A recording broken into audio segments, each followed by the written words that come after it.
Welcome to VERSED, the ASCAP podcast. I'm Eric Philbrook. We've got a great episode for you. Later, ASCAP's Sarah Feingold highlights the incredible success this summer of singer-songwriter Alex Warren and shares some prophetic words of wisdom that Alex shared with us at our ASCAP experience in LA a few years ago. But first, Lucius. Let's be honest. I love Lucius. You love Lucius. Everybody loves Lucius. The indie pop quartet, led by Holly Laessig and Jess Wolfe, have been crafting innovative, exciting, and absolutely otherworldly music for nearly 20 years. Driven by Holly and Jess's intricately blended vocals and backed by masterful musicians, drummer Dan Molad and guitarist Peter Lalish, Lucius's songs deliver provocative and soulful journeys into the human heart, all set in soundscapes that are by turns edgy and cinematic.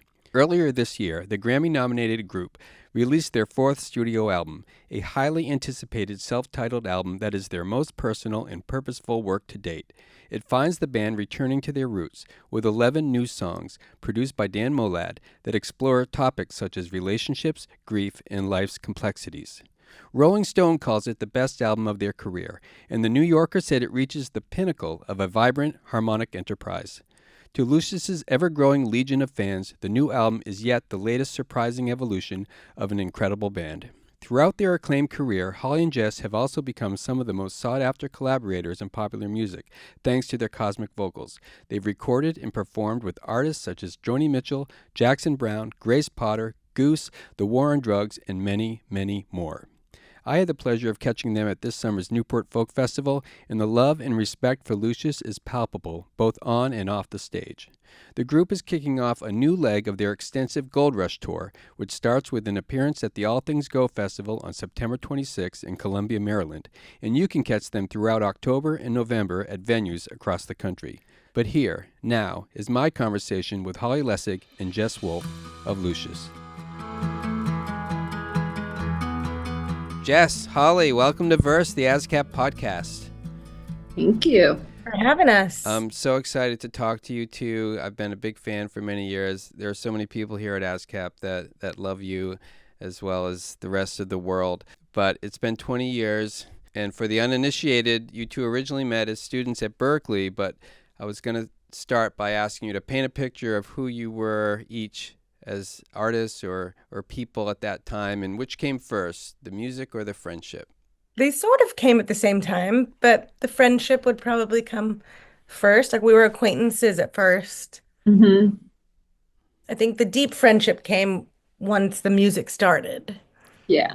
But we had a mutual admiration for one another and at school, and we talked about doing a project together and got serious about getting together and doing something interesting, and never ended up doing that project, just started writing our own songs, and eventually moved to New York together and did the whole open mic thing, and just worked really hard to develop our own sound.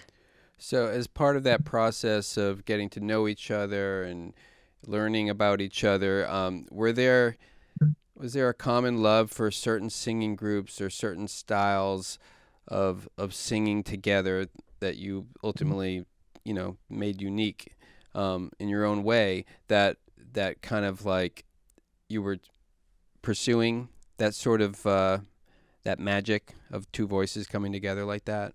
Yeah, I think we both initially connected on loving old school girl groups and old school rock and roll and double track vocals,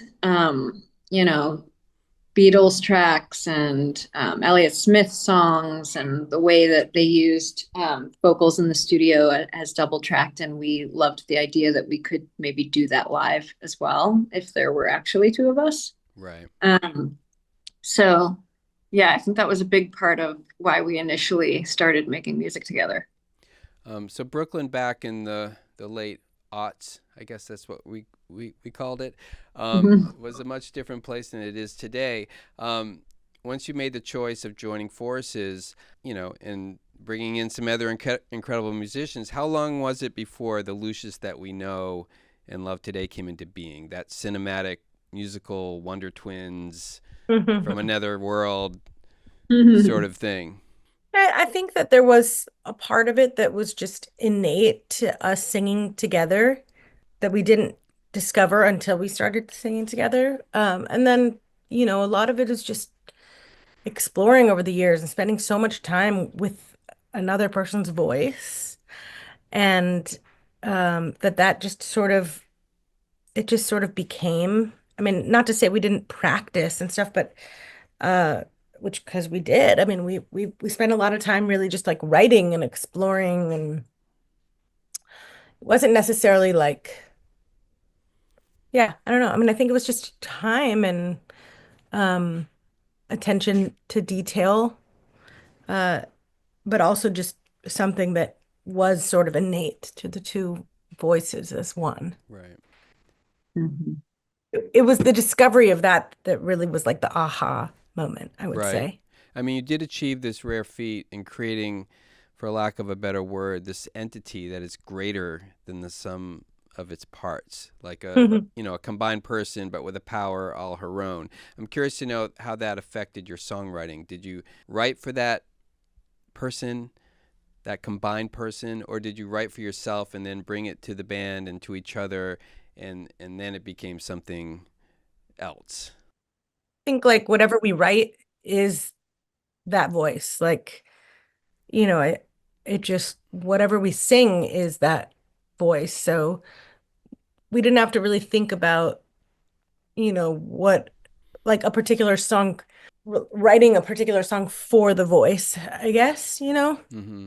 Yeah, I think we just, write whatever is going on in life. And if someone brings a part of a song to the other, then it becomes sort of a conversation when you're writing and kind of a back and forth. And in that way, I guess it is a third voice.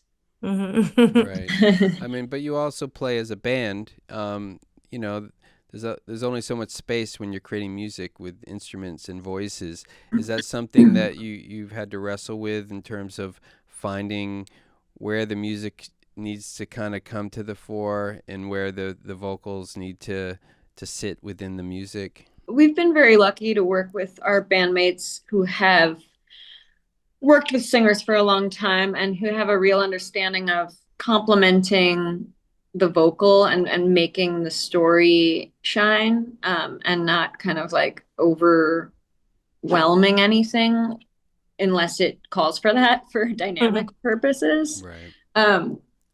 So it's the natural dynamic I think that we have musically between us. Yeah. Yeah.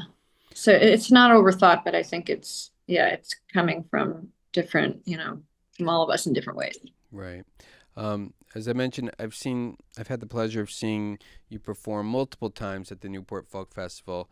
That festival, which is sacred to so many musicians, is really a celebration of community, collaboration, the greater good, and you seem to perfectly embody those values in your own career, in your own lives. Can you talk a little bit about what Newport means to you and how that spirit of supporting other musicians has carried over into your own work and your own life as artists?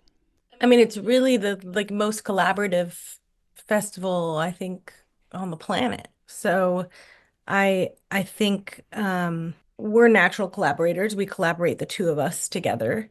And so it's fitting that it's sort of a come sing on this. Come, would you make up a part for X, Y, or Z? Or Jay Sweet, who runs the festival, there have been some special guests that have really sort of like changed our lives. And so there's moments at that festival that even if we were asked ahead of time, like that sort of like shaped our careers and were like some of the most surprising, rewarding experiences of our life. We sang with Mavis Staples there for the first time, with we performed with Jeff Tweedy. The first time we sang with Roger Waters before, he had even thought to ask us on Right. tour or on his record, happened at Folk Fest. My Morning Jacket. I mean, some of the most special moments of our careers really started there.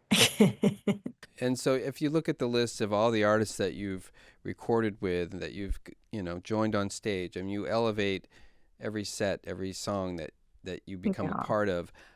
Did that just happen organically, or did it become sort of a strategic decision, like, oh, we can continue to expand our audience in this way because these musicians love you, and indirectly, their fans are going to discover you.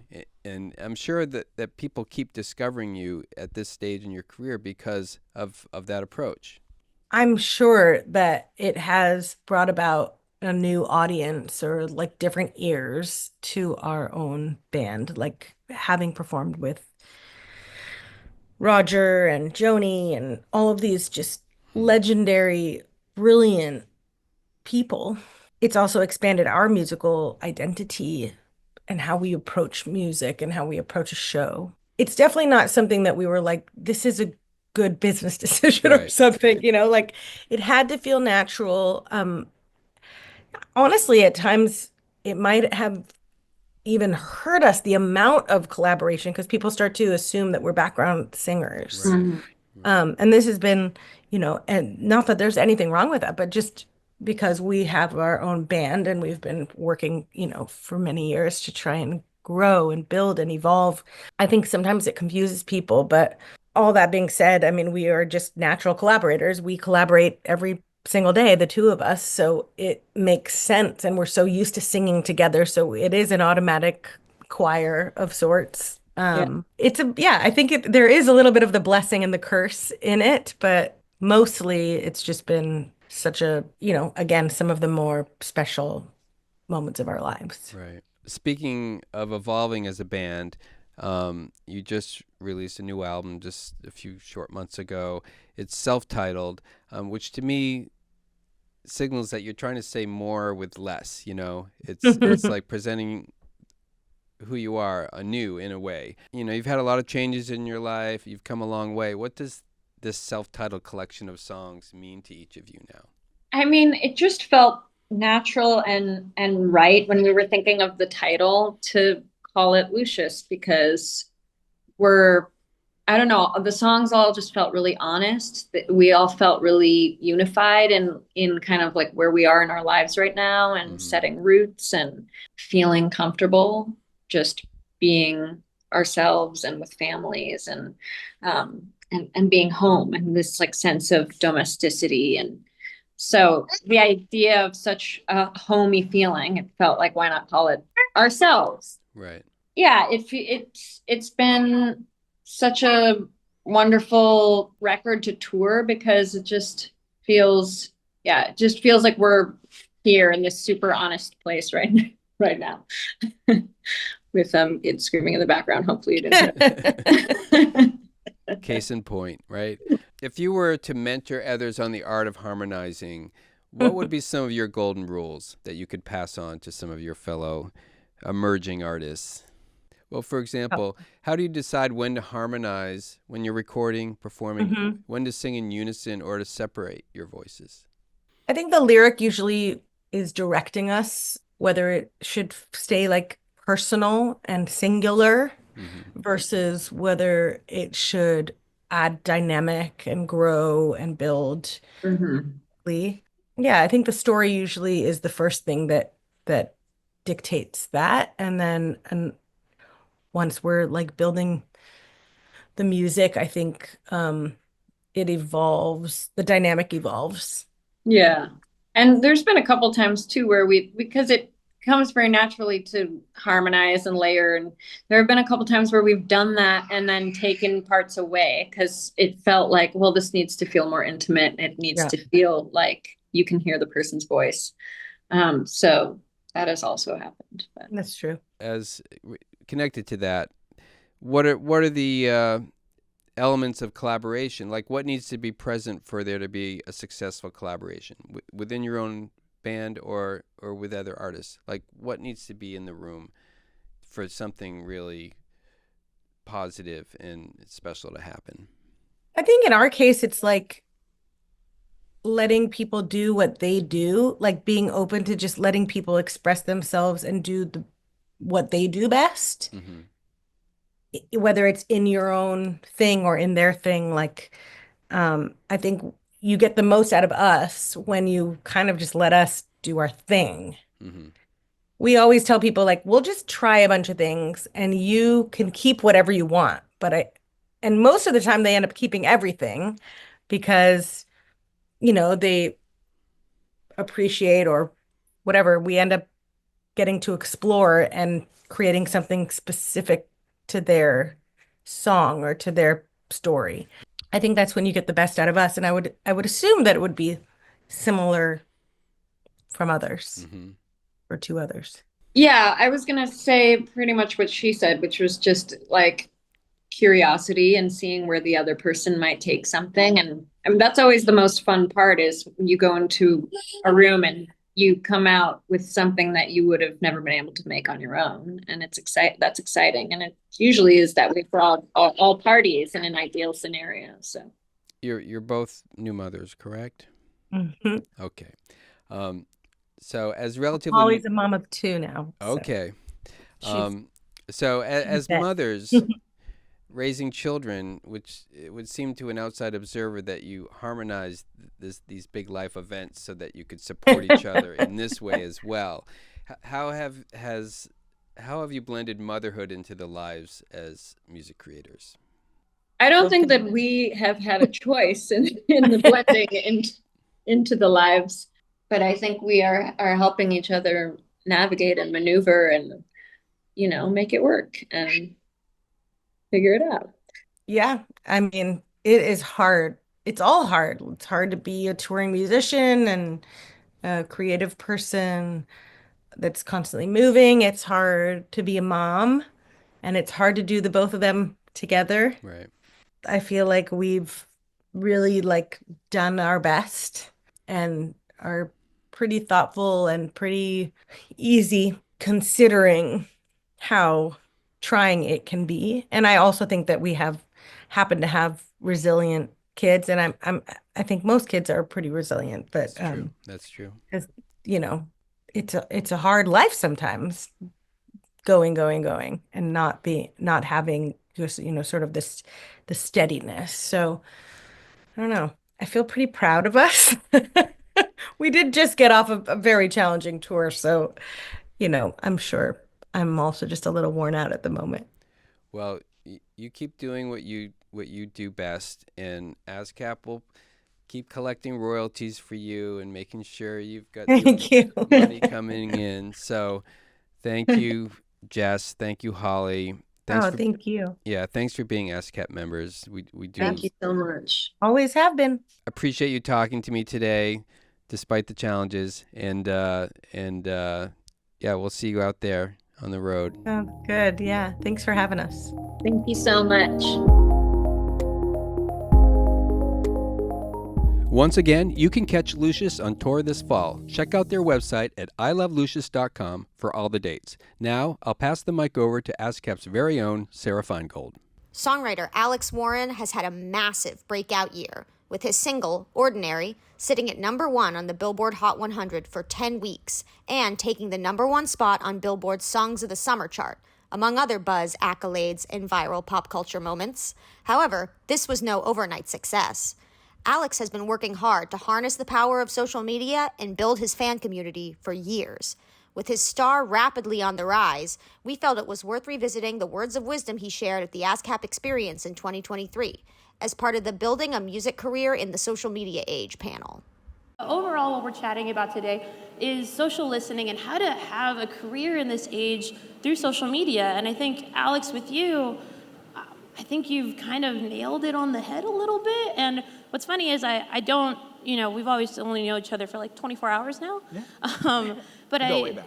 Exactly. But I don't get the impression, you're approaching socials with an agenda. And I think the authenticity of that's really important. So can you describe a little bit how do you approach socials? And how does that also come out in your music as well? It's kind of a coin flip. I'd like to say that there's an algorithm to it, and you can do some of the right things to essentially understand it a little better, but it is, if everyone knew how to make a song go viral, I think we'd be doing it. I think the biggest thing is treating the social media aspect of it as its own art. I think there's so many musicians suck at social media, and so many social media stars suck at music because they're both such an integral part of, I mean, they're both their own separate industries, and now musicians have to be social media stars, but social media stars don't have to be musicians. So it's like, it's something where they're sitting here and, like, you know, they've spent 8 to 10 hours in a studio minimum to write a song that they're extremely passionate about. They got into songwriting because they're passionate about it, and now they have to do a completely separate job to promote it and understand what goes viral, understand at the moment what's happening and how they can get it in front of their core demographic. So it's definitely a challenge, and once you understand it, or once you've built it even a little bit, then it's kind of like you kind of build a community and you know what they want to see, and then you keep going, and repetition. I say this a lot, and I tell a lot of my friends this: going into this industry with an ego is the worst thing you could do. Oof, yeah. Only because no matter which room you go in, like with social media, you walk in a room, you can identify like who is a big creator based on the fact that you've seen them before. You understand that they have a world of knowledge more than you. They then apply that same exact mindset when they go into a room full of writers. There's writers who are 10 times more talented than I am. There's producers who are 10 times more talented than I am. A room I'll go into and there's an artist who no one have ever heard of, and they're 20 times more talented than I am. And it's like, if you go into a room and act like you know everything, you will always, always, always never learn something. And it's like, no matter how far ahead you are or how far you think you are ahead, you'll never actually know if you don't actually like bring yourself down. And I think the cool thing with working with Kimi is she's the head of one of the heads of the department, or she's high up in the department and whatnot, in marketing, and you know, she is qualified to have some sort of ego. She knows, she's worked with A-list celebrities. But when I say like, oh, I know that, like, you know, with this will go viral, she's totally like, okay, and tell me more. She wants to know more all the time, which is something, instead of like fighting back and be like, oh no, you should do a sing and then have the audience sing back. And I'm like, I'll never do that. And it's like, those are things where she's so open to learning about TikTok or the industry and being able to apply it and help other people. And then I'm also like, when she says, oh, you should do this, I'm like, oh, well, you know what, I'm open and I'll try it and we'll see how it works and stuff like that. So it's like, we work so well because we never clash with each other. We always are open to each other's ideas. You've been able to kind of have a curiosity with each platform and try to figure out how to work it. Like, what's kind of your, do you have an example of that, and how do you generally approach like a new platform, for example? I've tried to do it all. I mean, social media, and it's a little tricky because I started everything off with music. Like, I started social media off to be a musician. The first video on any one of my platforms is a Labyrinth cover to Jealous. And it's like, I tried it for so long and it never worked, and I thought the other angle I could hit was getting big for something else, which is inevitably, it's hard as it is, but like going big for comedy or something and then being like, oh, hey, like a Joji, if you guys know, Joji was Filthy Frank, and he was a huge YouTuber, and he then dropped off the face of the earth and went to music. And he was one of the few who went from social media to music and did it very, very successfully. And I think that was something for me where I saw that trajectory and I was like, you know what, that's an angle I could hit. And so I went for it, and you know, I did a lot of cool things with social media, and I loved it because I was able to make people feel a certain way with social media, but the love was always music. Yeah. So I made a second account called, like, it was just a random ass name, and I posted a singing video to it at like midnight, and I woke up to 10 million views on that singing video, and from there it was like, wow, I actually think I might be able to do what I always dreamed of doing. And it wasn't like always, oh, I'm going to do music once I did social media, because I thought that I wasn't able to do music because it is such a cutthroat industry. You have to know people. You have to, like, that's what everyone tells you about the music industry. It's cutthroat. You'll get taken advantage of. You might have to put out your own version of a song, Taylor's version. And that's something where, you know, I was deeply fucking scared of that, but also it was something where I was willing to explore it and see it. And yeah, I love the music industry more than any other industry I've been in, and I'm very open to trying all of them, because if you only stick in one, you may not realize where your passion lies. Like, I can't say I'll go 100% into music without trying everything else and saying that this is the industry that I love, and I've done all of them, and I can say very confidently now, because of that this is the industry I was supposed to be in. I think the biggest thing is you can build an audience anywhere, but it's like, it's so much easier said than done. Because if it's easy, again, like I said before, everyone would do it. And I think the biggest thing is understanding that at a certain point, if you want to simplify it and take all the emotion out of it, you're selling a product. And it's like, as musicians or as creators or artists, it is difficult to take the emotion out of the things, because that's the entirety of why you're in it. It's like, why do you write music? It's because you feel like that's the only way you could express how you feel. I can guarantee there's not one person in this room right now who makes music because they think they're going to become Will.I.Am rich. I think everyone's here because it's like this is their way of expressing. This is how they want to do it. And it's like social media, a lot of times, sadly, is how can you sell yourself, which so many people suck at, and why we make music.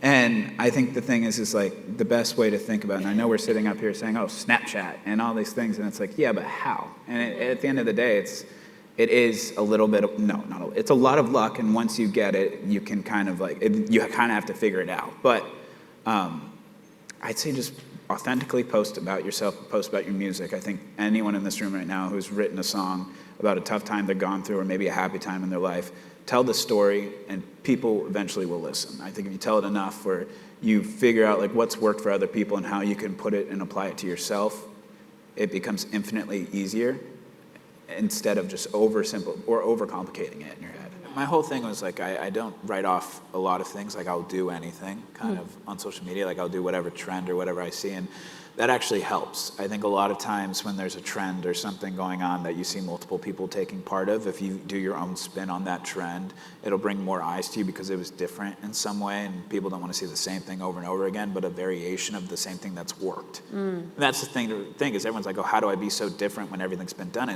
You don't necessarily have to be different from what's been done.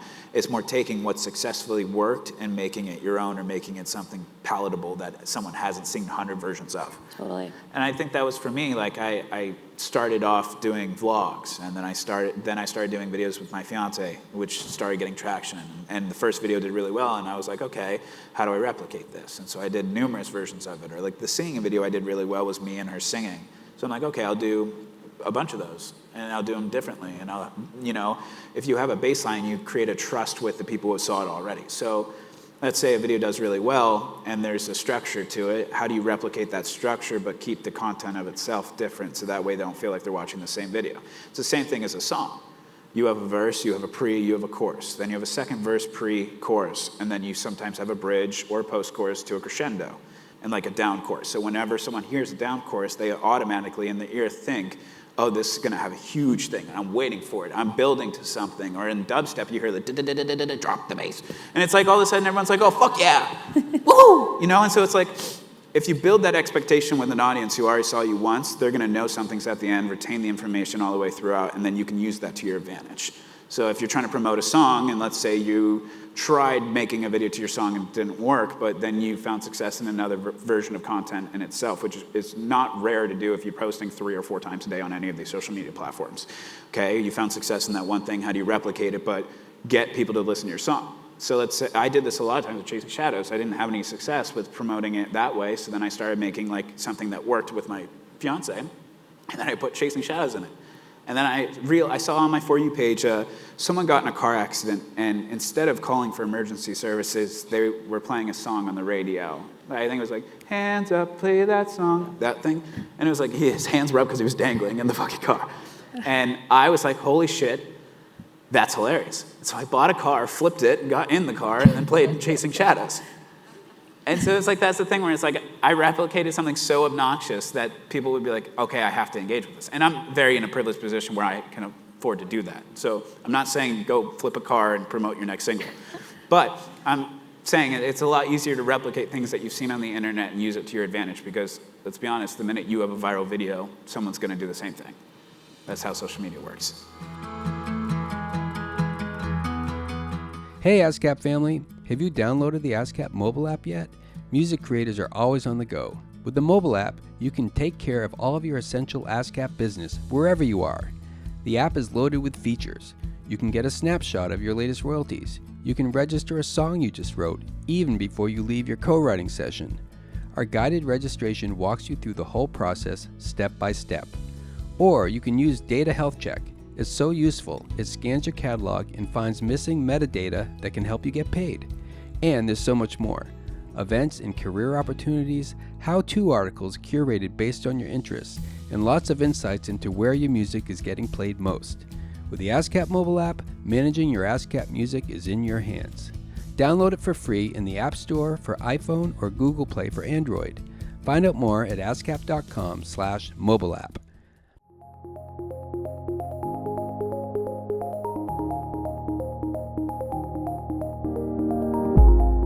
That, as they say, is a wrap. I want to thank Holly Laessig and Jess Wolfe of Lucius for being our special guests today. I also want to thank everyone who made this episode possible. Sarah Feingold and Eitan Rosenblum for editorial support, Brian Navarro for graphic design, Holly Grace Jamili for social media support, MXN Tune, Rosalind Scher, and Kellen Pomeranz for our theme music, and Benjamin Keynes of Sight Sense Productions for audio and video editing.